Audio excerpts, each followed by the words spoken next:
এখন বাজছে রাত্রি 12টা। এই যে চিনির কাছে যাচ্ছি। সোনা হ্যাপি বার্থডে। এই দেখো আজকে কার হ্যাপি বার্থডে। দেখো দেখো দেখো, এই যে সোনা, এই দেখো কার হ্যাপি বার্থডে আজকে।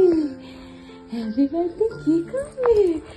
না না, বিনু না, বিনু বিনু না, দুজন মিলে একটু ফু করে দাও তো। এই যে ঠিক 1 বছর আগে ছোট্ট চিনি আমার কোলে এসেছিল।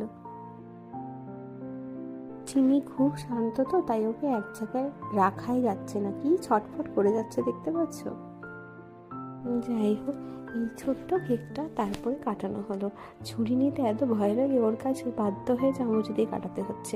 খুব শান্ত তো চিনি, তাই জন্য এইভাবে আমরা সুন্দর করে রাতটা শুরু করলাম। ওর জন্মদিনে খুব ভালো কাটুক, সবাই আশীর্বাদ করো যেন ও অনেক বড় হতে পারে। তাহলে চিনি দেখতে দেখতে 1 বছর হয়ে গেল। মা কি মজা, কি মজা। ঠিক আছে।